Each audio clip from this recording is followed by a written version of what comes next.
Welcome to the RuPaul's Drag Race Recap Show for Season 9, Episode 5, titled Kardashian the Musical. My name is Joe Betance, and I am joined for the very first time by one married co-host. From the podcast Pod is My Co-Pilot, please throw some rice, y'all, at Mrs. Taylor, the Latte. Man, someone made a proper woman out of ya.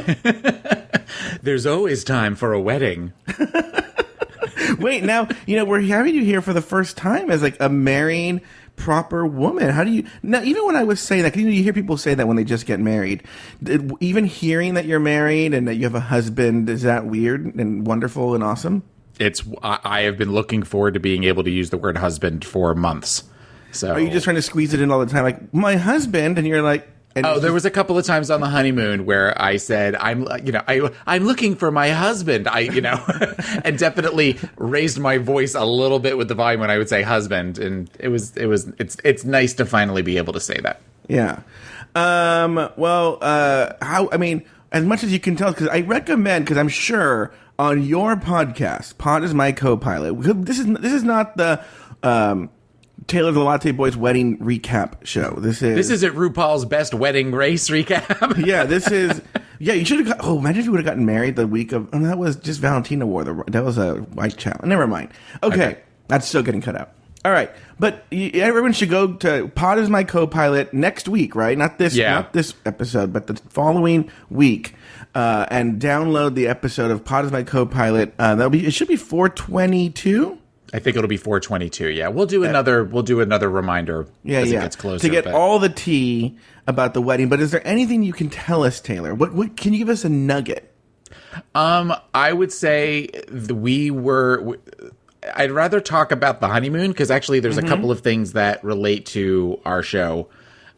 First of all, I will give this nugget out. We were selected to do something called Match Your Mate, which is sort of like the newlywed game. Okay. Where they pick the newest married, the oldest married, and then another couple. And we happened to get picked as the middle couple because we danced and we got the most votes. Mm-hmm. So at one point, one of the questions was that Babalu, my husband, was... Wait, why is the desk rising a little bit? I wish. If I could get the desk to rise, we wouldn't be taping the show right now.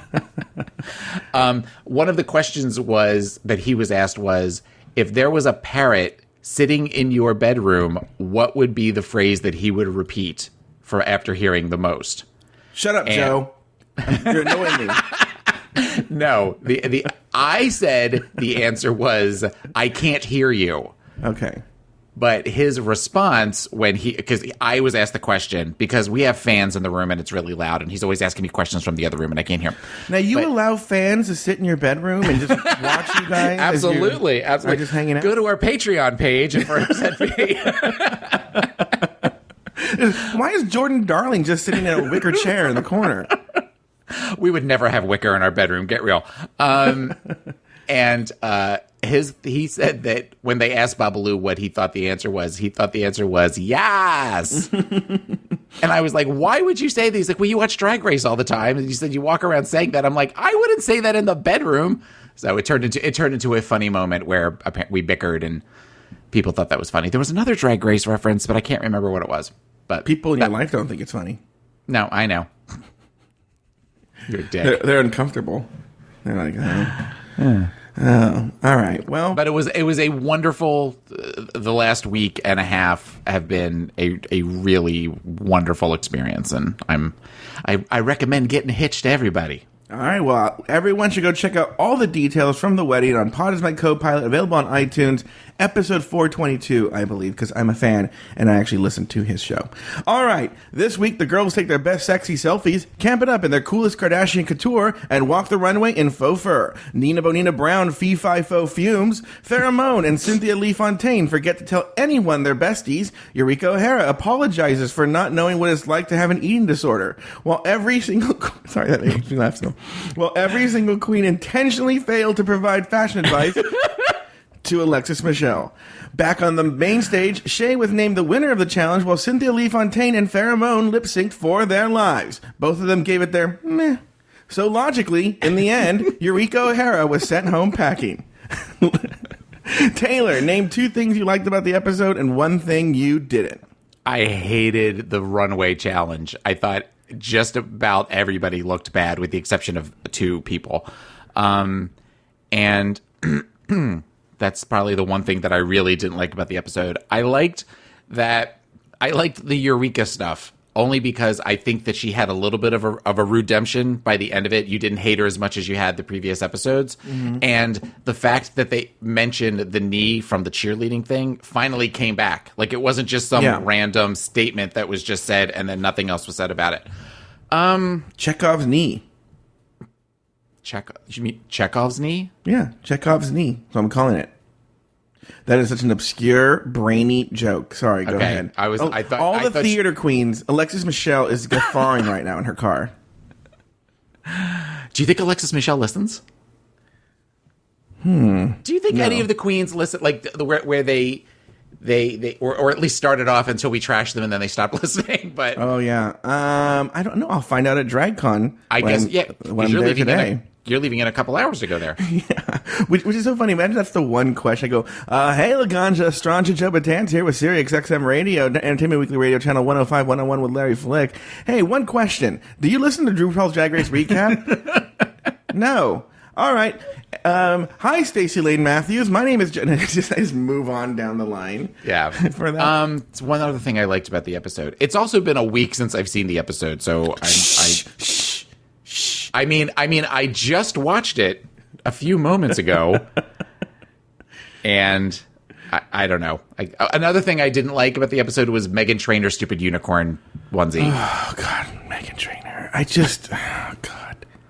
You know, someone on the internet said that it seemed like the theater girl, the lonely theater girl in high school who really wants gay friends to be like accessories in her life so desperately.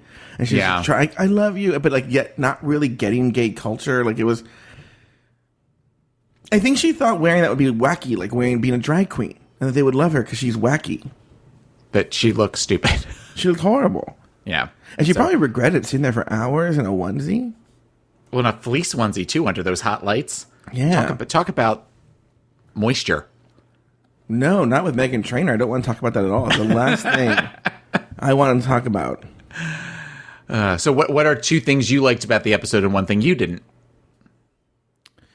I hated the runway as well. 2 things I liked. Well, I'm going to go with actual bizarro things. I really liked the drama on Untucked. Okay, so I like Alexis Michelle. I like that whole moment when Alexis Michelle was blaming them for her outfit and not winning. Meanwhile, Pheromone's trying to I'm going to be lip syncing. And she's like, sit down. I'm not done. I'm not done. I live for that kind of messiness. And then I know what I loved. I actually put it on Facebook when I was posting about something. But it's the little things in this show, the tiny little things that people catch that are just wonderful. But when but when Eureka O'Hara was brought to the front of the stage, and she is being she's being told to sashay away, and there's this wide shot, and Farrah's crying, and Cynthia's crying, and the cast is crying, and Nina Bonina Brown just in like a fierce way has her back turned and she's facing the wall. Yeah, did you see that? I saw a screen capture of it. Yeah. That to me, I live for that. That's why I kind of live for Nina and her messiness and her craziness, and I live for that single solitary black tear coming down. It's almost like you would have to put glycerin in someone's eye in a movie set to make that happen so perfectly and well timed. Yeah. So I kind of live for that too. That's the 2 things I like. I also hated the challenge, and it's so funny too. I want to make this point now. Mm-hmm. Seeing the challenge, this makes me hate Kimora Black even more. Because clearly she took her faux fur challenge and put it for the superhero challenge. That was her faux fur challenge, don't you think? Yeah, well, it seems like she left it behind for Trinity to wear because it looks like almost the exact same outfit. Do you think that happened? Yeah, you probably. I wouldn't be surprised. I mean, even with the big furry boots and the weird pelt in the front and all, that was my first time. That's Kimora's look. Yeah. So, not cool. Trinity wore it better. One thing that I do want to mention is I listened while we were on the cruise.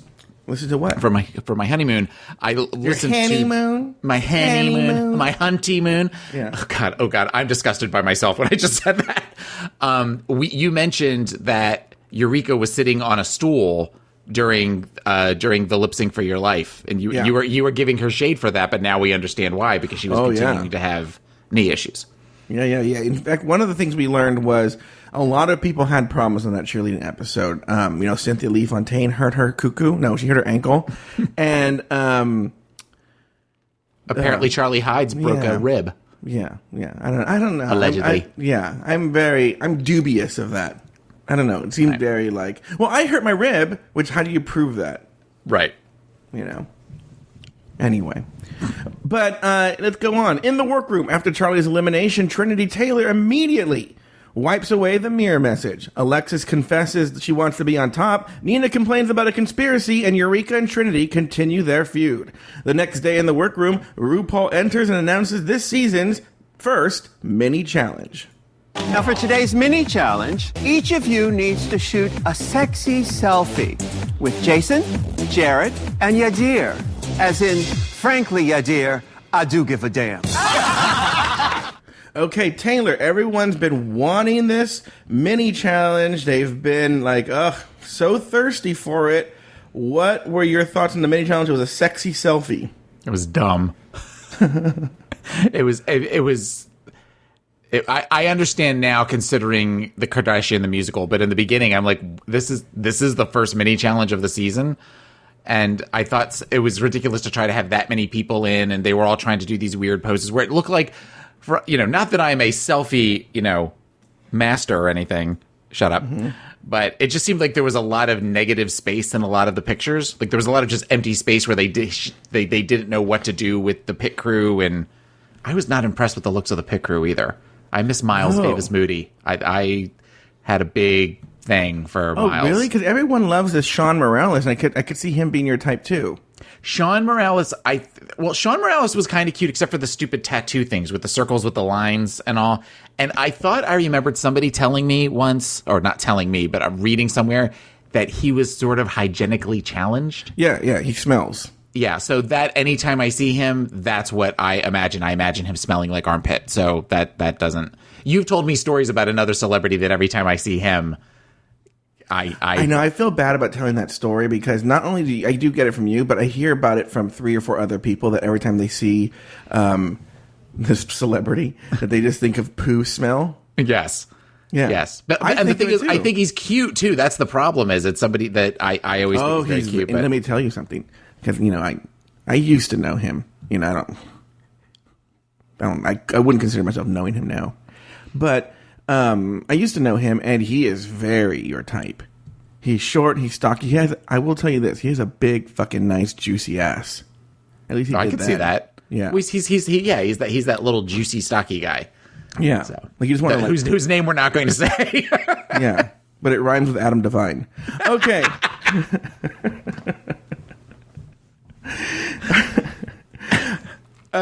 What did you think about Trinity Taylor immediately wiping away the mirror message before they could read it?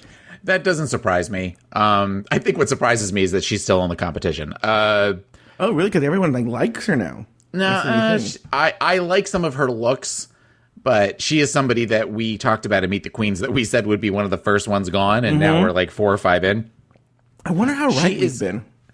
It's funny you mentioned that because I actually found on a piece of paper, I was making a to-do list, and I found who we said we thought would be going home in the first. And we matched. I remember we matched the first quarter. So let's check that. Let's do a check-in. We matched the first quarter. I didn't match the first quarter at all. No. You and I matched. So that means I had the same people that you did. Okay. Well, do you want to know who we said was going to be the first 3 to go home? Well, we didn't say in that order. We just said that we've established as long as they were in the first 3 or 4 to go home. Right. Okay. Well, we said it would be Trinity Taylor, Alexis Michelle, and Eureka. Oh, really? I remember having James Mansfield in there. I remember thinking we called James Mansfield. No, James Mansfield we had in the second quarter with Nina Bonina and Peppermint. Wow, we really got this shit wrong. Yeah, we were all over the place. People should stop listening to this show. No, keep listening. Yeah. Everybody keep listening. But what were we talking about? We got The talking mini about challenge. poo smells, and then the mini challenge. Yeah, I just wasn't a fan. Right. What was your thoughts? I just thought it was stupid. Like, everyone's been, and you know what's so funny is a lot of people after the episode aired were like, "Oh my god, thank God, it felt like a real episode." And we had a mini challenge. I'm like, it was a stupid mini challenge. Yeah. It was a dumb mini challenge. And Alexis Michelle, I forgot to read this part of the script. After sifting through a series of selfies with the pit crew, RuPaul names Alexis Michelle the winner of this week's mini challenge. But let's move on. Okay. Immediately after the mini challenge, RuPaul tells the girls about this week's Maxi Challenge. For this week's Maxi Challenge, you'll be starring in Broadway's newest mega sensation, Kardashian, the musical. It's a hip-hop herstory lesson and a lip-sync extravaganza all rolled into one. Ooh. Hashtag Kardashian the musical. As the winner, Alexis got to assign the roles in the musical. She assigned the roles as follows. Ladies and gentlemen, I shall be your momager, Kris Jenner. Yeah. Playing the part of Northwest, Eureka. Playing Kim Kardashian, Cynthia. Miss Kylie with your selfie game and your makeup skills, Farrah Moan. Playing the part of Kendall, the fashionista, Miss Valentina. Courtney, Aja. Lindsay Lohan, Sasha. Paris Hilton, Trinity Tan. Yes! Playing the part of Britney is Peppermint. Playing the part of Black China, the newest Kardashian, Miss Shea Coulee. Playing the part of Chloe, Nina Bonina Brown the third. Okay, Taylor, this is where now, during this part, this is where I want to talk about, because we're going to move on to different people's different dramas after this. I want to talk about the actual musical itself. What were your thoughts on the musical? Did you like it? Because I know you've been a fan of previous musicals. This was definitely not one of my favorite musicals that they've done. I think a couple of people were really stood out. One that I was glad to see stand out was Peppermint as Britney Spears, because she's felt kind of like a little bit of a filler queen up to this point, and I just, there's something about her that I am drawn to. I think that Alexis as Kris Jenner was pretty damn perfect. She looked a lot like her. You know, she did the role really, really well. So that was very smart for Alexis to cast herself as Kris Jenner. But I can think of other ones. One of my favorite ones is still the Glamazonia Airwaves or Airline or whatever. Yeah. And I liked Pitch Perfect. I know Daniel loved Pitch Perfect on that season, but I believe it's called Bitch Perfect, but okay. Sorry, Bitch Perfect. That's right. So, well, I'm sure I got the airlines thing fucked up too. But yeah, this one was, but I'm also not a Kardashian fan at all. I don't like them. I don't like what they represent as far as American pop culture. And so that I already kind of went into it with a bad taste in my mouth. Thank you. Which is, by the way, the slogan of my new film that I'm making. A bad taste in your mouth? Well, I already walked in with a bad taste in my mouth. That's going to be the tagline for it. Actually, it's going to be the tagline for our podcast. It should be. Already went in with a bad taste in my mouth. Again, I tweeted this. Did you see that Lucian Piani liked this tweet, actually? Or I'm sorry, our show tweeted this. I didn't tweet. Taylor and I have meetings. We're talking about the Twitter account. And our show tweeted about this, and Lucian Piani liked it, which is, he may be cuckoo, right? And I don't mean like Cynthia Lee Fontaine's ass. He may be a crazy, crazy person, okay? Yeah. But he writes a catchy tune, and I predicted, and I was right, that you were going to really feel the loss of Lucian Piani in this musical, because it was a ripoff of Hamilton, which is fine, but it wasn't even done well. It wasn't. You could have done such a better job. Partially, too, the problem is the show was essentially sucking the ass of the Kardashians. They didn't go into town making fun of them. Like, they hinted at the sex tape, but they didn't go in on the sex tape. They didn't go in on all of their messy drama that they've been involved in. Shit, I just saw it. I mean, they have a lot of real messy drama. Notice Caitlyn was missing. Where was Caitlyn? Yeah. You know? Oh, can you imagine with all the girl you got Gmail, if they had somebody that would have been. But what if you just accept she's a woman? I think that is a fine line that the folks at logo / VH1 did not want to possibly step over. Okay, so you don't even have to go towards Caitlyn. I mean, there are so many events that have happened in the, like, how about her different marriages? Like, they so didn't go in on any of this. You know, they didn't go in on Khloe. It was like such a love letter to the Kardashians. Even though Khloe's been on a few times, it was such a like, oh, we love you, Kardashians. And I agree with you. I think the Kardashians are a terrible thing to happen to pop culture. I don't care if they're nice. I don't care if they're hardworking. They could be the nicest hardworking people ever. A lot of people in the George W. Bush administration were nice, hardworking people. It still doesn't mean they didn't do shitty things.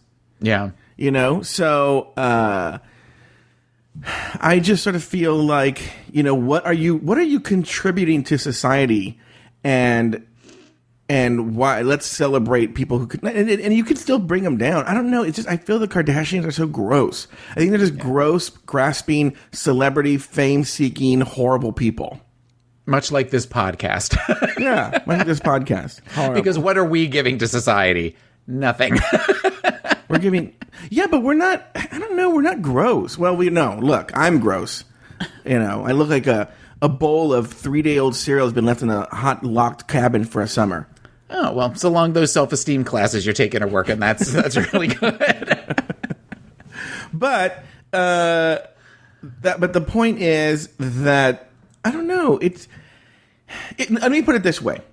When you have they obviously recognize and they utilize, and I also don't take, I'm not offended that they have so many followers, but what are you doing with that power? And I will say, Kim Kardashian was on Ellen DeGeneres this week. I'm going to give her this, and I'm going to give her another shot, where she said because of the Paris robbery, she's decided to be less materialistic and turn over a new leaf. But then people were saying like, that's all bullshit, because at the same time, as the interview's airing, she's promoting this person and that thing, like, you know, all the sponsored posts she has to do. Right. So I don't know but if she says it, let's see what she does. Let's see what she does with this newfound power and fame and this turn over a new leaf thing. So, but as far as the musical goes, and then the performances, like, I will give Nina Bonina Brown this. Look, it's show business. You're not going to get the role that you want, okay? Right.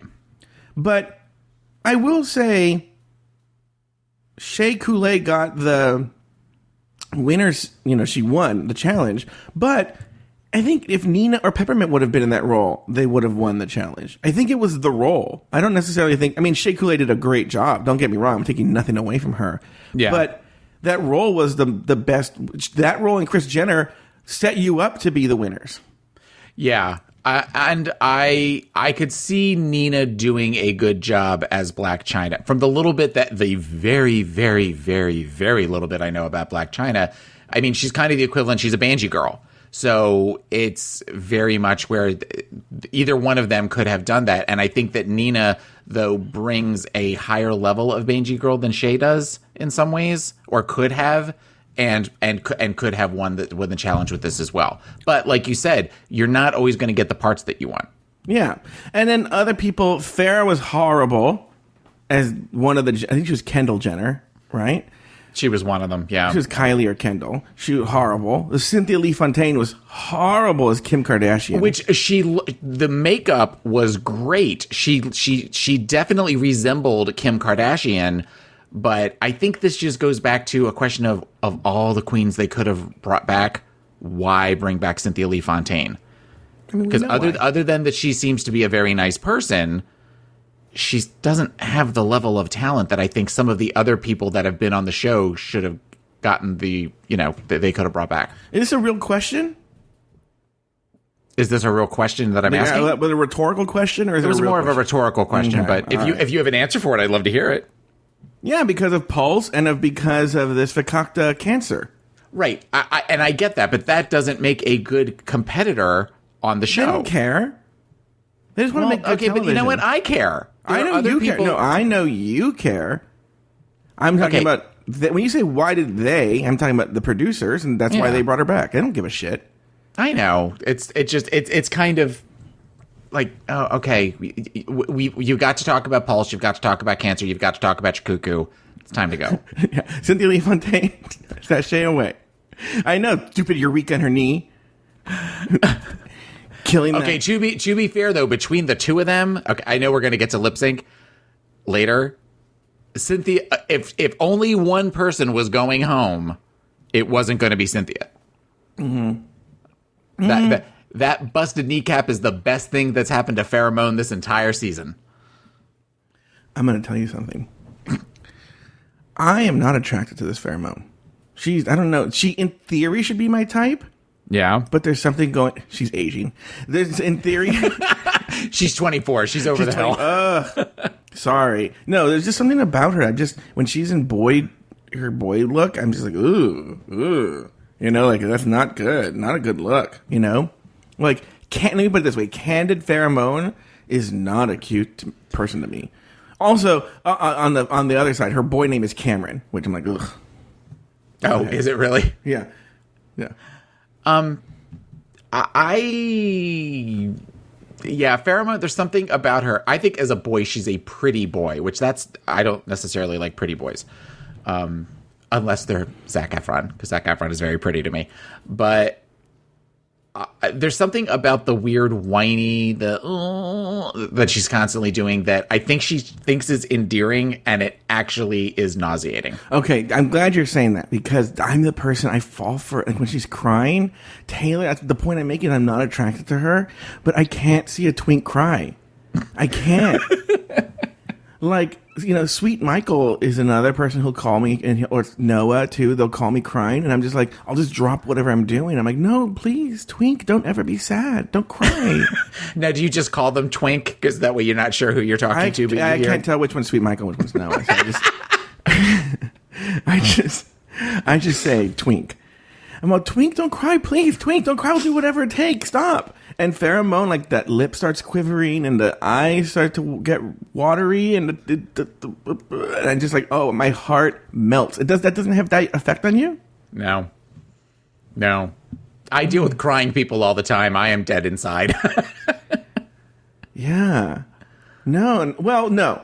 Usually I'm dead to people who are... I remember one time when I was in college, I had this Swiss guy who lived with us, right? A foreign exchange student. And like in the fall of the, fall semester, at some point, his girlfriend his girlfriend from Switzerland came to visit, and she was with us for like 2 weeks or something, And the night before she was supposed to leave, I was walking through the living room, walking to class, leaving to go to class, and they were holding each other, and like Taylor sobbing, crying, like sobbing. And I didn't give a shit, but I felt I needed to say something, right? And I was like, hey guys, I'm really sorry they're going through this. I feel really bad. Right? And I walked out and I left, went to class. So she leaves and a few weeks go by. And then Philip was his name. Philip says to me, when you said that, I'm not going to try and do the accent. He goes, when you said that to us, we looked at each other and we started laughing because that was the stupidest thing to ever say. Like, why would you feel bad? You're not the one leaving. Who says they feel bad? Right? And I was like, okay, dick, right? Cut 2 months later, she comes during like the winter or spring of the year. And again, she stays for a few weeks, right? And now again, night before she's leaving, holding each other, sobbing. Like, Taylor, like, they can't breathe, sobbing, crying, right? I poured myself a bowl of cereal.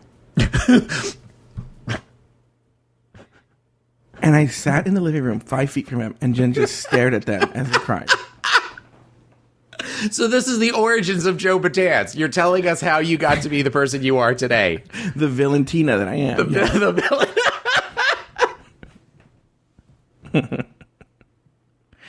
Of course, in my head, I'm picturing them in like lederhosen and dressed like the Swiss Miss Girl. And you're just sitting getting cereal. All right, Nina Bonina Brown. She was the focus of this week's episode. During the casting of the Kardashians musical, Nina became disheartened when she didn't get the role she wanted. I'm not too happy with the role that I'm given. She knew I was whispering to her that I wanted Black China, and so that kind of puts me in a place of, I can't trust these hoes. I should have been Black China. I'm not being funny, but I mean, I love Shay, but like, she doesn't wear body, and Black China is known for body. She's not. Black China was my role. That's what I wanted. I had no other character in mind except Black China. And I'm very upset. Now I know. It's going to be a lot of favoritism. Shoot. In rehearsal, Nina couldn't hide her sour face from Todrick, who ordered her to bring it during the performance. During the judges' critiques, Todrick confronted Nina about her anger. You were a little bit difficult to work with yesterday. Can you please tell me what was going on? My mind was very set on Black China, and when it was given to Shay, I thought it was like a setup in a way for me to, like, fail. What we just heard was that there was a conspiracy theory that sounded more like paranoia. Is this an ongoing theme throughout your life? I've always mentioned how the Atlanta scene has treated me, and I felt like they never embraced me, and so I just feel like people just have something against me. I've seen so many people wear their victimhood as a badge of honor. Don't let that sabotage your opportunity here. Okay, sorry. Thank you. During Untucked, Shea Coulee did her best to put the fire back in Nina's belly. They believe in you, Nina. I believe in you. We all believe in you. Do not. You ain't going home. Right. And if for any reason you find yourself in that bottom two, you better fight that mother fight. Because, hey, listen to me. Think about every little dark-skinned brown girl out there that anyone has told that they didn't deserve it, they didn't belong, right, that they weren't worth it, and that it was too much for them to want it. You do it for all of them. Not just you. Every single one of them. We are doing this for more than just us. You understand what I'm saying? Right. So do not give up. Because if you give up, you tell them that it's okay to give up in the situations that they're dealing with, and that ain't okay. Because this world is way too rough for them to give up. Right. You know how to perform. You know how to do this. I'm not ready to lose you. I'm not ready to lose you, as my sister is telling me. Please don't. Please don't. If anything, can you please just do it for me? Can you do it for me, Nina? Come on. Okay, before you put on your therapist hat, Taylor, interesting, did you notice the little weird, like, in the background we saw this speech was happening at the same time that Cynthia was blessing the chair that Eureka broke. Yeah, that was a weird moment. Yeah, because it was weird on the show, or that happened at the same time? Well, that it was happening at the same time, but I mean, I know that there's multiple things going on as they're all getting ready. Mm-hmm. But that chair blessing was just, I think it's just to show how quirky Cynthia is. Yeah. And we get it. She's quirky. And also show how fat Eureka is, that she broke a chair. That's basically what it was about. Yeah. Like, oh, look, she's fat. But yet, people with food issues, they call me too skinny. I'm not going to get into that.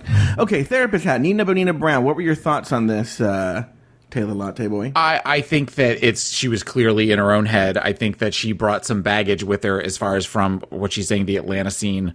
And I see this all the time with clients where they feel beat down. There is a level of paranoia that is not warranted, in my opinion. And it's just a question of helping people to see from a different perspective that, the world, none of us are necessarily that important that the world is out to get us. Mm-hmm. But I have people that I work with that feel like they're cursed, that feel like they are, this always happens to me kind of thing. And one thing that RuPaul said was talking about wearing the victimhood as a badge of honor. I have used a similar phrase in the past with people where I have said to them, this is your identity. This is, you identify as a victim. And is this working for you? And usually people say no. And I say, well, what can we do to get you out of this mindset? Here's the thing, though, is you're dealing with people in the real world. Okay? Mm-hmm. And here's what I'm going to say, and this is where we could talk here, is like, what is the advice you give somebody, though, who's in a little laboratory experiment, and they're already prone to this? And I'm someone who's also prone, not to the extreme that Nina is, but I can easily be tipped into this area where, if someone does something a little mean to me, then perhaps I will then all of a sudden think everybody's out to get me. That, it almost kind of like Carrie. Carrie's a good example. Well, so if someone spills the blood on me, right, mm-hmm. at the prom, I don't see everyone looking at me in horror that this happened in pity. I see them laughing at me. Does that make sense? I'm prone to that. And I have to constantly remind myself, and I've been working on that part. Okay, I'm not saying I always succeed, but I've been working on that part. So imagine now you put someone like me or Nina Bonina Brown in a laboratory experiment where actual conspiracies do happen against you.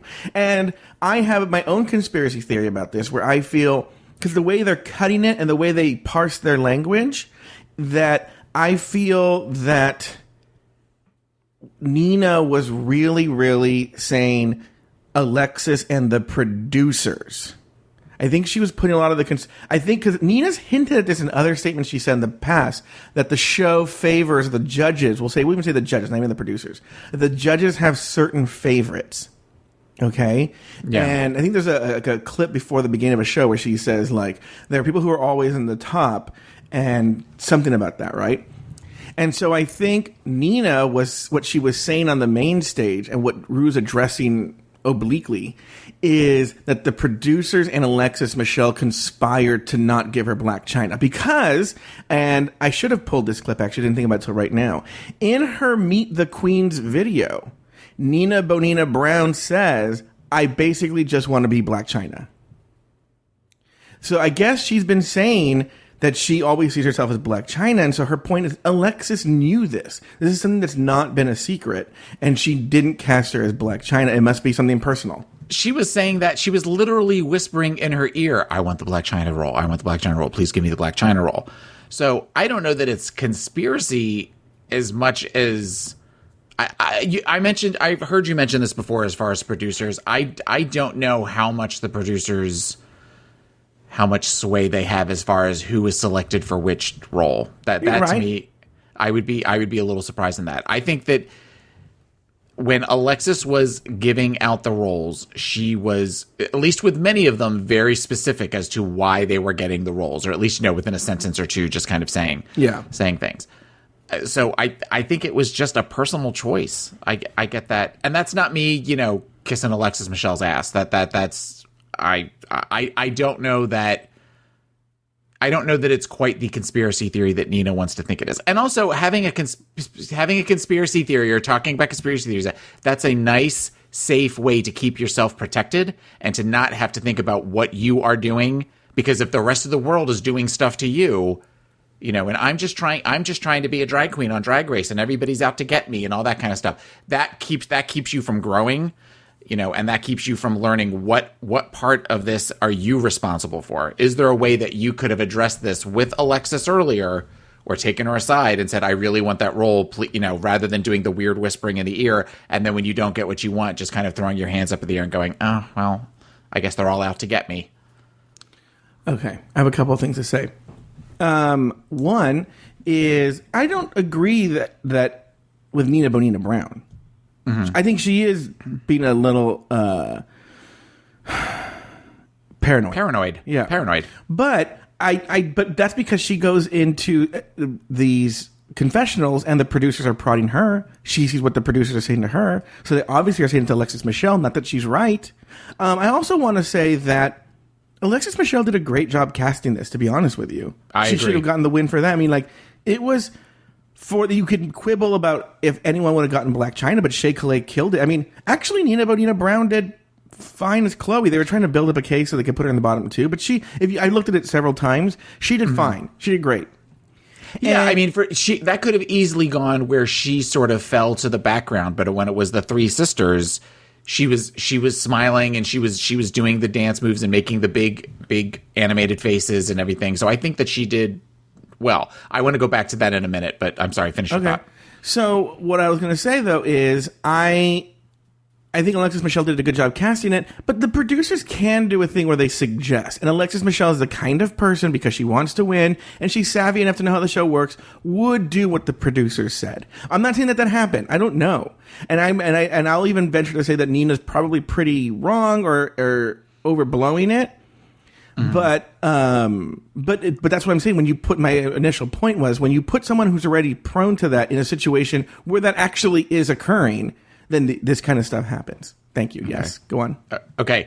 Two other thoughts about the clips that we had. You didn't pull the clip, which is fine, of when Todrick was trying to do the choreography with them and everything, and I found it refreshing that it wasn't the usual where they have somebody coming in doing choreography or helping with singing, and they just do the thing where somebody hits a note or has a bad attitude, and the judge just kind of does a blank stare, and they play like the weird cymbal noise, and then they show them afterwards going, I really didn't like Nina's attitude today. Todrick got up in Nina's face and said, what's the problem? What's going on? And I loved that. That was probably the moment of drama that I appreciated the most, because there was a constructiveness to it rather than we're just going to watch her flail sort of thing by not giving any sort of input or anything like that. So I liked that moment. Did you have something you wanted to say, or? No. Okay. I want to officially go on record. My third thought is at how wrong I was from the Meet the Queens episode about Shea Coulee. I'm really liking Shea Coulee a lot more, and the moment on Untucked shows what a great person she is. Not only is she's won the last 2 challenges, but also to have that kind of conversation with a fellow contestant in that way, I really enjoyed that, and it definitely helped me to appreciate her a little bit more. Plus, like I said, I'm starting to like her drag aesthetic a little bit more, though I didn't like her look this week. All right. Very good. Let's move on. Last week, Eureka O'Hara got the villain edit when she made a joke at the expense of Valentina about an eating disorder. This week, Eureka felt remorse and walked over to apologize, which prompted a longer conversation. Sasha? Yes? Can I talk to you and Valentina really quick? Yeah, of course. I never really got a chance to apologize specifically to you all over the joke that I cracked about eating disorders. You were having a vulnerable moment, and that's not respectful of me to diminish anyone else's. Mm-hmm. And I'm really sorry for that. I also apologize to you. Are you okay? This is just such a touchy subject for me because I do probably still have an eating disorder. Oh, sweetheart. And before I left, I promised my mom that I would eat every single day. It's so hard because sometimes I feel like I'm force-feeding myself. All right, so let's stop here for a second, even though we usually do a whole chapter banter. Let's talk about the eating disorder part, because once again, Taylor's able to put his therapist hat on here. What are your thoughts on this? Well, okay. My first thought is when I think it was Sasha said I had an eating disorder. That's kind of incorrect in that once you really develop an eating disorder, it stays with you, much like addiction issues. It stays with you for the rest of your life, on some level, depending on the level of control that you have. I appreciate the fact that they are being so open and talking about it. This is something that we have seen definitely over the last probably 15 or 20 years, a more open discussion about eating disorders specifically within the gay male community. That's something that wasn't ever really talked about, especially when you used to hear about anorexia and bulimia. It was always girls. And, we've seen I see it in sessions with clients, which is specifically scary because, people with compromised immune systems need to eat healthy foods to keep themselves healthy. But sometimes people want to look thin. So when they go out or whatever, as far as the apology goes, the apology, I get why they did it, because they wanted to give Eureka the best edit on the way out the door. So I almost wonder if that was a suggested moment, because it felt sort of scripted to me. All the mirror moments do. Right, but that one in particular felt particularly scripted. Mm-hmm. I'm not sure what else to say. I appreciate that there was a moment that kind of addressed it more seriously, and it didn't get lost in the fight between Sasha and Eureka last week. That it was kind of addressed a little bit more. Do you, like I do, though, think it's strange? Because as someone who also struggles with weight issues, mm-hmm. that they didn't acknowledge Eureka's relationship with food on the other end of the spectrum. It was just sort of, in fact, the only acknowledgement we get is that she broke a chair. Yeah, that's a very good point. That is a very good point. Yeah, I would have liked to have seen it the other way, because much as there are people that struggle with keeping weight on or to get thinner, there are also people that struggle with getting their weight down. I mean, you and I are both larger guys. You referred to yourself earlier. No, that wasn't this episode. That was another episode. But, that's something that a lot of us struggle with, that America struggles with, but it's not just heterosexuals that do it. I mean, there were times on my honeymoon that there was video taken of me like dancing and stuff, and I was horrified. Babalu, my husband, took pictures of me wading into the water at the beach, and I was like, oh my God. Where I did the whole thing of where I'm like, we need to lose weight. We need to start going to the gym again and doing all that kind of stuff, which is why I'm drinking Dunkin' Donuts iced coffee right now. By the way, I'm sorry. I need to announce this right now. Okay. I was with Jay Ellis a while ago. I don't know why. I was just hanging out with him. And on the day or weekend of your wedding, I don't know when. And friend of the show, Mike Lawson, remember him from episode 1, Taylor? Yes, I remember him. Sent me a text message of your husband, Babalu, at your wedding, with his brother. Yes. Oh, my fucking God. How fucking hot is Babalu's brother? Why has this never been brought up before? And he lives in Los Angeles. And he's gay. No! What? No! I told Jay Ellis, I go, I think Taylor said he was gay. He is. He's gay. Oh.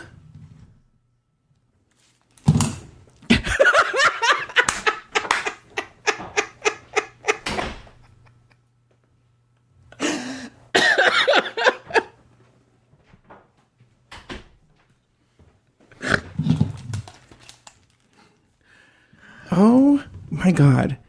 He is a very good-looking man. Is he single? And now he's my brother-in-law. So is he single? He's, yes, he is single. Okay, he has to stay single until I fucking swim over to your side of the continent and lose all this weight, and then I'll be like, so don't come here.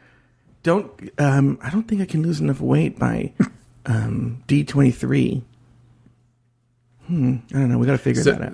Oh, anyway, back to weight for all issues. this time you've been talking about wanting us to come out to California, and now that you've seen Babalu's brother, we have to wait until you get down to your goal weight to come visit you.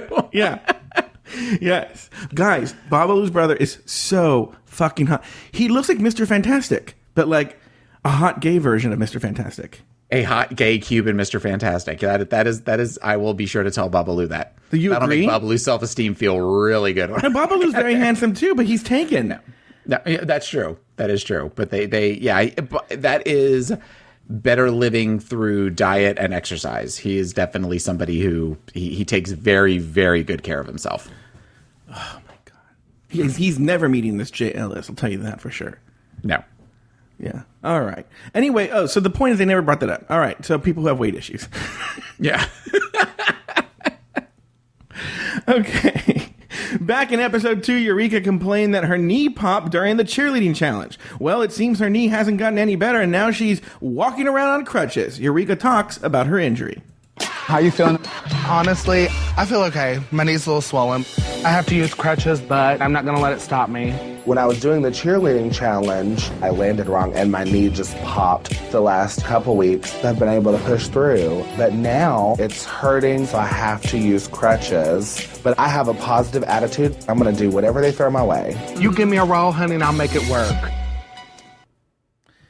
Throughout the episode, Eureka made the best of her injury, but in the end, RuPaul had to choose what was right for Eureka O'Hara. We've been in touch with the doctor. You need time to heal. And in good conscience, I cannot allow you to continue in the competition. Please know that you are loved here and that you have an open invitation to return next season. But for now, I'm so sad to say, sashay away. Thank you guys so much.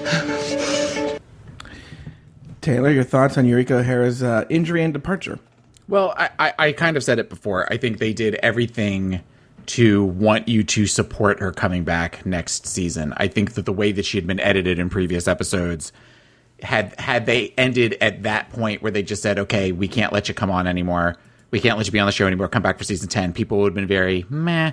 But now she's the underdog. Now she's got a year to get better and to improve her knee and and all that kind of stuff. I didn't quite get the whole where a producer comes running up and like yells, whispers something to RuPaul and then she disappears. Would that happen in the middle of it? Like the doctor's on the phone right now kind of thing. It was ridiculous. And that the other judges couldn't hear what was being said because they all looked very, what's going on? I don't Michelle understand. is the worst at it. Michelle is the worst. Actually, the other ones actually did an okay job. Michelle is like, and you're like, bitch, of all three people other than RuPaul on that table, you know more about what's going on. First of all, Michelle is sitting next to Ru. Right. She hears the guy talking to her. Right. And also, yes, she knows what's going on. So it made sense, again, that busted knee is the best thing that's happened to Pheromone all season so far.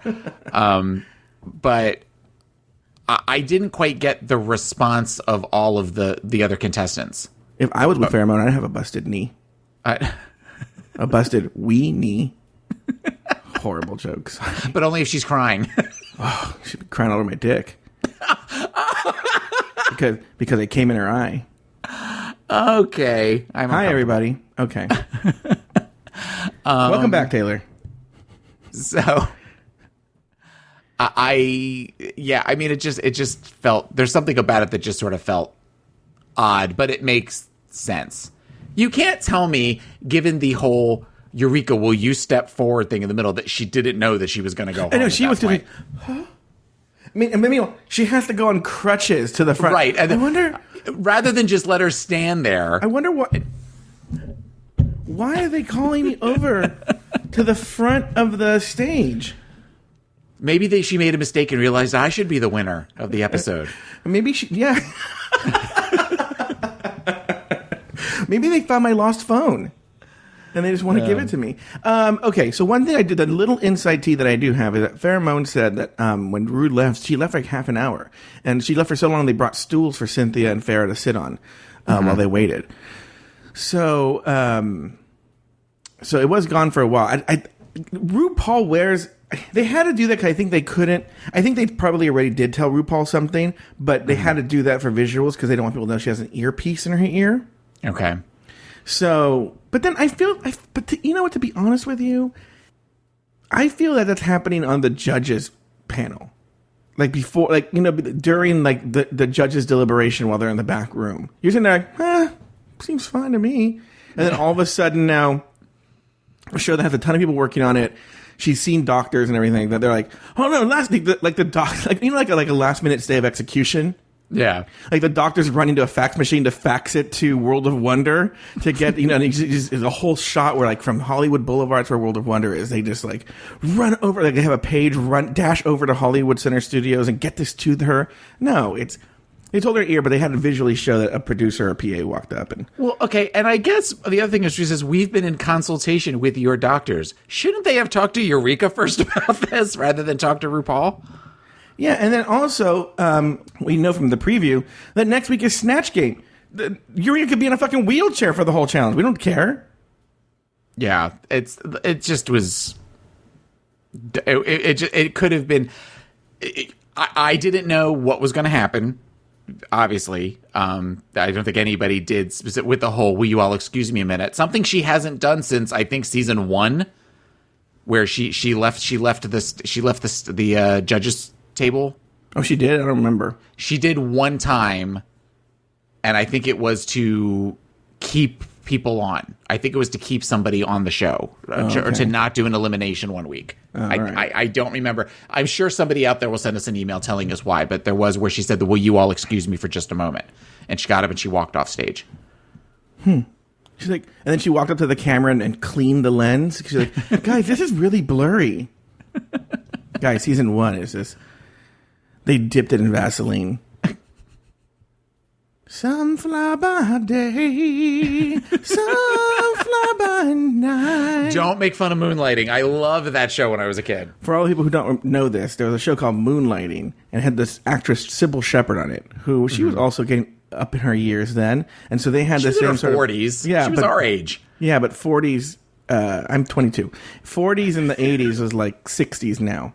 Yeah, and they had this lighting. You would think that they were in a dream sequence the whole show. No, only when there was close-ups of her. Yeah, it was awful. Anyway, Alexis Michelle impressed the judges with her performance as Kris Kardashian. Oh no, her name's Kris Jenner. Sorry. Alexis Michelle impressed the judges with her performance as Kris Jenner, but her runway look left the judges disappointed. Backstage during the deliberations, Alexis called a group meeting. Okay, so here's what I need to say. Look, I take responsibility for the visual choices I made on the runway today. This was an idea I had. I was going for this like Studio 54 70s disco chick in her fur. So I own that this was my choice, but I've helped many of you on other days. Did nobody think to say to me, girl, what are you doing with that dress? Because I think I'm not going to win today because of this dress. I have better on my hanger. Did no one think to say, Alexis, do you want to rethink that? That's obviously a shortened version of that rant. Mm-hmm. That was just the initial speech. But Taylor, what were you thinking? I know you're a big Alexis Michelle fan. This made me not like Alexis a little bit. As much as I've got the big pants for Alexis Michelle as a boy, this was stupid. This was, with everything else going on, this is what they choose to focus on Untucked. It didn't make any sense that she's expecting everybody to give her one final look through to make sure that everything's okay on her because she does that for everybody else. Bitch, it's a competition. If I saw somebody that was dressed really plain like that, especially somebody that did as well as she did as Kris Jenner, I wouldn't say anything. Mm-hmm.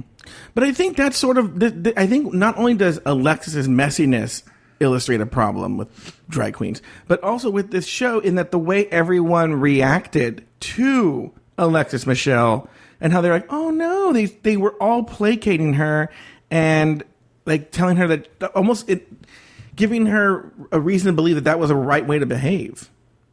Well, I feel like we're starting to see people turn on this season. And by that, I mean viewers. I feel like we're starting to get a little bit of the season 7 vibe from people.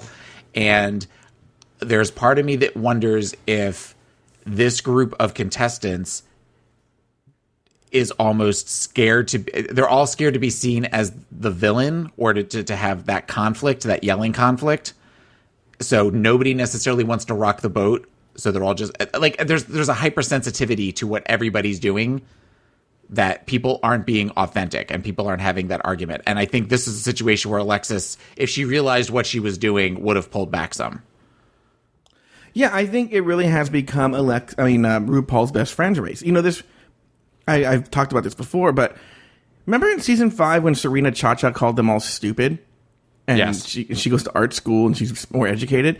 And remember the melee that happened in Untucked when that happened? That's where like, bitch, sit your ass down and shut the fuck up or whatever comes from. Yeah. And like, I think that's also where I've had it officially comes from too. That's an episode. It may not be that speech, but that episode.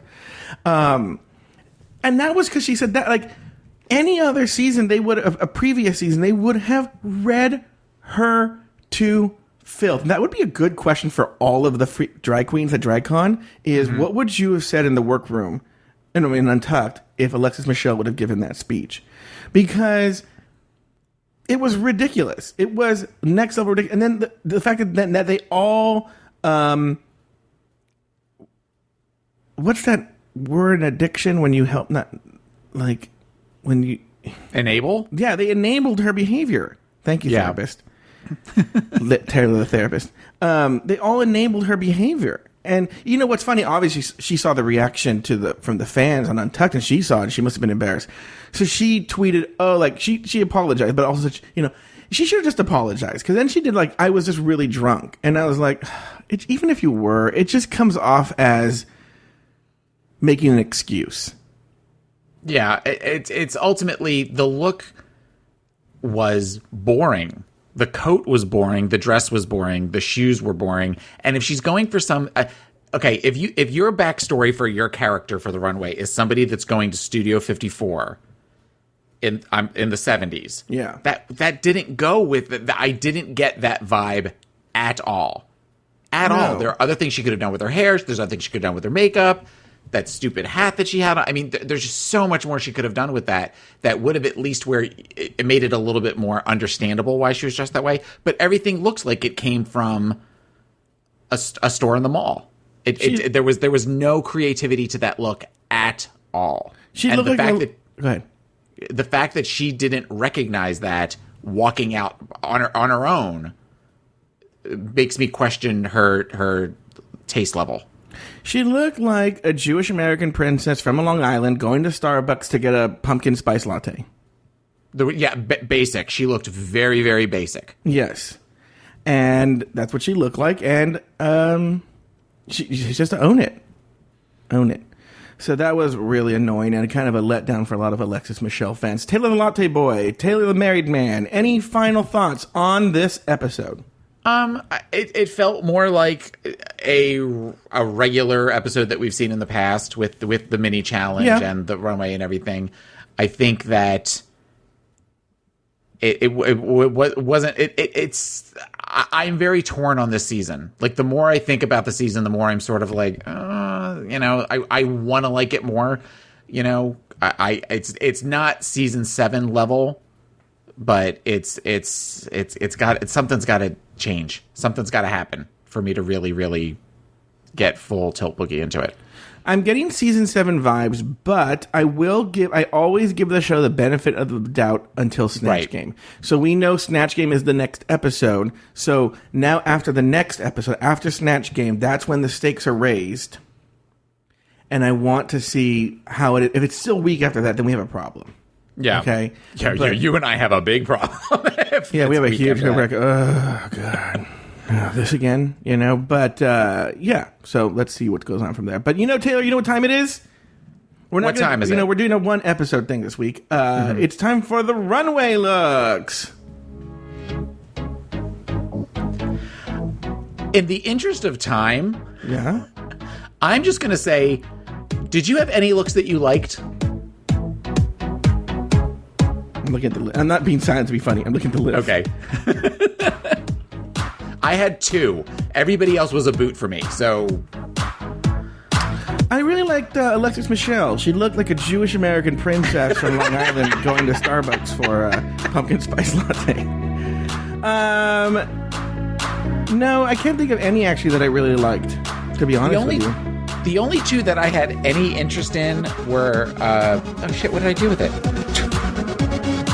I liked Sasha Velour's look. At least there was some creativity to it with the Russian, the tall hat, and the other one that I liked was, oh shit, whose was it? Nina. I like Nina Bonina Brown's look. So I've been talking about wanting that little bit of a look to glamour, and while it was Banshee glamour, there was something very early 2000s Mary J. Blige about it that I really, really liked. She's got it. She can't wear that big tittied breastplate every week, though. I want to see something a little different. I'm getting over the breastplate too. Yeah, I mean, because they're just so ridiculous. But I thought that she looked great. I love the short hair, the white with almost like the skunk look with the white hair on the black on the sides. And again, the one black tear running down the face, that perfected the look. Yeah, it really was. I'm even looking at usually my usual favorites like Valentina. You look beautiful. You look like, I did like Valentina's look. You look like Linda Evangelista. You're smiling. Did you stone those tights? Yeah. Have you heard the dance remix of that? I have, but I want to download because I like it so much. I keep forgetting to do that. Yeah. Pheromone, I thought looked like Poison Ivy from Batman. Mm-hmm. That was the look that I got from her, and I just was not a fan. Valentina, like you said, I think Valentina's would probably be in my top 3. It would be the 3rd of my top 3. Once again, I saw online that she was doing a look that would, and this is what I like about her. Her looks are so well thought out, and so to you and I didn't know who this person was. Richard, my cousin, informed me, but of this legendary, I guess almost nearly identical to a famous outfit worn by this, like basically the Julia Roberts of Mexico named Maria Feliz. And that's what it was. It was an homage to her. Okay. So I thought that was interesting, but I didn't pick up on that, obviously. But everybody else was a boot for me. Yeah, I agree. Well, that's usually Taylor Host's part, but I'll just, because I have the music in front of me. That's the runway looks. Okay, so we got a couple of emails this week. The first email is from Steven. Is that Steven Starling? It sure is Taylor the Latte. Okay. And he writes, I loved the Kardashian musical, and I don't even love Kardashians, but it made me wonder, which Kardashian do you think best represents you? My guess, Taylor is Courtney, because he can be grumpy but level-headed. I will agree with that, I guess. Trust me, Joe? I know about this. Yeah, no, I know. Taylor. Okay, I'll talk about it after this email. Go ahead. Okay. Joe is Kim because he's the supreme queen bee and has a big butt. Yeah, I like how I got insulted on this email. Yeah. I don't know. Maybe it's not an insult. Maybe people like a big butt. That's... well, you talked about Adam Devine's big juicy butt. Yeah, but his is juicy and like a nice, like, oh, it's a perfect butt. Right, except that it smells like poo. I know. It has leaky poo coming out of it all the time, It has but leaky whatever. poo coming out. Whoever your guest host is, Bruce Jenner pre-Caitlyn. They have all seemed to be calm and thoughtful so far and in the middle of listening to Kim and Courtney fight. Sincerely, Khloe Kardashian Starling Bonita Brown. This Taylor the Latte Boy. I had so much show business happen during the week that he was gone. I call him. I'm gonna let you address how your attitude was towards me yesterday. Okay, in my defense. Yeah, that's why I'm letting you address this. You called me I got home at from my honeymoon at 11:45. You called me at 12:30 to talk about all sorts of business, show business. Some of it was show business. A lot of it the was business of show. Yeah, a lot of me bitching. Yeah, and a lot of bitching. So, but I listened. We talked for a good half an hour yesterday. Yeah, but guys, okay, but this was next. It's like I never said next. That Taylor's on the show by court order. Okay, what? No, right? Is it like this? I was exhausted. I'd been up since 5 o'clock, and I had been out late the night before at an 80s quiz, of which I became the team captain for half of the bar. So, and I was exhausted, and then from your vacation, okay. When you go on a Disney cruise, you need a vacation from your Disney cruise because you do so much. Okay, go ahead. So, I was glad to talk to you. I was glad to hear about everything that was going on. Mm-hmm. You also were saying that you wanted to redo the episode that was. What are you talking about?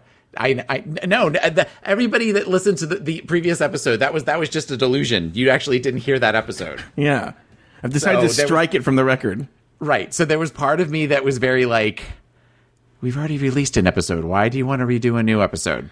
So there was part of me that was very hesitant to do that because I have 2 days to get back to real life, and we also still have to tape the episode for the next episode. So I was very torn as to what not to do. But I also enjoy spending time with you. Well, I'm going to tell you something too. First of all, as far as I go, I am a perfectionist, and I want to put out the best product possible. And I will not stand for an inferior product. No offense to I will. No offense to Jay Ellis. I wish Jay Ellis could have been on the show, but technical difficulties prevented. I love it when Jay Ellis is on the show. Blah. Okay. And I listened to the episode that you did with Jay Ellis, and we listened to it on the car ride over to the port, and I loved it. I thought it was a fun, light, relaxed episode. Okay. Next is I'm going to tell you something. We did the Gold Bar last night live after episode 6. And I told everybody what was happening this morning. Everybody in the chat room was so excited. Okay. I feel we're close to breaking Pride 48's stream. I want to break it. That's sort of my goal. Okay. But so many people were in the chat room. It was so wonderful. And we're like a little family. Everyone should, I'll mention this in announcements, but everyone should go to pride48.com every Friday, 9:05 p.m. Pacific, 12:05 a.m. Eastern, and join you don't have to go in the chat room. You can just listen live. You don't have to go in the chat room. But if you do, it's like a little family in there. And everyone was so excited that we were doing this. Yeah. So. All right. Well, then I am. That's the answer to your email, Stephen. Okay. So then we also got a email from Valerie, and she writes, "Hi, guys. I don't know if listening to this podcast has just made me more aware of the edit and the hilariously timed runway music after mirror moments. Thanks, Joe. But Eureka's redemption arc was more like a redemption projectile. You just knew she was going home. Well, apparently I didn't, but Valerie did. You just knew she was going home, so that twist really wasn't much of a surprise at all. You want a real twist? Make it a triple elimination after that awful lip sync. Can you imagine if they had done that? Which, quite frankly, we didn't really talk about the lip syncs too much, other than, but they were both pretty horrible. They're horrible. They were. Yeah. I was thinking there's going to be a double elimination. That was my thought, too. They were both so bad. It's one of the worst lip syncs I've ever seen. Yeah. They both got really lucky this week. Yeah. And did I miss something about Farrah and Eureka being best friends? Oh, we didn't talk about that. Why the hell was she so upset? I know. Girl, pull it together. She is at least self-aware. See tweet below. Okay, wait. I don't know what that is, but stop. Okay. How did that never come up until Untucked? That Farrah and Cynthia have a history together. Right, and that Cynthia was pretty much responsible for pheromone. Yeah. Which so another horrible that's why thing. Cynthia should have gone home. I know. Yeah, that was crazy. And they just it was sort of weird. That was the first time that was brought up. So, yeah. So she also finishes with, side note, Shay was right. Rue looked the best she has all season. It's true. Can't wait for this week's episode. P.S. Taylor, congrats on the wedding. Thanks, Valerie. Yeah, it's that whole thing. Again, if you're not watching Untucked, you're missing part of the show. I would almost rather at this point they incorporated. I've actually thought about doing this. You know, when you're like laying in bed, not sleeping at night, thinking about this show. I've thought about stopping when they all go back for deliberation, stopping the show and going back and watching Untucked, and then stopping Untucked. When I say like 5 minutes. When they leave, because they tell you like they're leaving. Yeah. Yeah. So and then do that where you just kind of flip flop back and forth and seeing what that's like watching the show versus just watching the one thing, and then knowing at the end knowing when you start watching Untucked, knowing who's already going home. I might try that with this episode. I might. Yeah. Next week, Taylor. Yes, next week. 7 days from now. Yes, 7 days from now. Not 7 minutes. Yeah. 7 days. Not 20 minutes from now. But Yeah. 7 days from now. When 7 I watch days the from new now. episode. Yeah. Do that. Okay. All right. And we also want to thank Jordan Darling for writing in as well. Yeah. Well, Jordan Darling wrote an email that we answered all the question. Jordan Darling wrote a question that was like, he wrote an email that was like, hey guys, great episode this week. What did you think of Eureka leaving? I'm like, well, we're obviously going to, like, everything was like, what did you, like really obvious. I love Jordan Darling. Jordan Darling knows, I think he's a darling. Talk about basic joke. All right. Well, this entire episode then has been a response to Jordan Darling's letter. Yes, exactly. Jordan Darling, this episode is dedicated to you. Hey, I want to thank everyone. Hey, I want to thank everyone who was able to join the live Gold Bar show on Pride48.com. If you would like to join me and other fans of RuPaul's Drag Race live as we break down the latest episode, head over to Pride48.com where you can listen to me live as we share our thoughts about each week's episode. Tune in every Friday night at 9:05 p.m. Pacific, 12:05 a.m. Eastern, only at Pride48.com. Now, I know you guys are super, super scared that I'm going to do another Patreon pitch. There's no need. We have exceeded our goal. Okay. Yes. So we are so thankful. Thank you so much, guys. You guys are so amazing. So all I'm going to say is, and this is true, it's not a pitch, is that if you haven't donated yet, you still can. Remember, if you donate at least $1, that's all we really need is $1 to our Patreon page, you get access to our full postseason recap of RuPaul's Drag Race Season 6. Okay, along with all of the audio from my interviews with the queens at DragCon, which I'm going to do in a couple of hours. And all you need to do is head over to patreon.com/dragracerecap and donate at least $1 per month to have access to all of this exclusive content. And I don't know if you know this, Taylor. Mm-hmm. I also was just bored last week at one point, and I just made like a 20-minute mini episode, like surprise, and just put it on the Patreon-only page. So they're getting like, if you're not a patron, they're getting like extra shows, and I'm just like, I'll just do an extra show. So you're doing Rulaska Talks? Rulaska Thoughts, I mean? Yeah, I guess in theory, this was more like I think sometimes what happens, I get excited because all these like Reddit theories that I see, and I want to talk about them, but it's like they wouldn't fit on the main show, or by the time we do the next show, it'll be too late. So yeah, and I'm not promising it, but if you're a patron at Patreon, you'll get an alert that there's a free show, random show. I don't mind doing that. It's super easy for me just to throw on the mic and just do a 20-minute show. And is that something where you upload it directly? And we could probably talk about that afterwards. But you upload it directly to Patreon, or you could do it too, Taylor. They would love it if you did that. Yeah. You just go to Patreon, you post it as a creator, and you can post it as an audio file, and it shows up as a little like a little podcast. Okay. Yeah, I might do that. I might do one of those every once in a while. Then. Yeah. And just do whatever. They'll be so stoked. They're so sick of hearing my voice. I'm telling you. Okay. So they would love to hear that. Okay. So, well, that concludes another. I love that now. I redid the outro, right? That has all like the where to contact and stuff. Yeah. So now it's just, well, that concludes another episode of RuPaul's Drag Race Recap for Taylor Fidel Castro and myself. Sashay away until next week.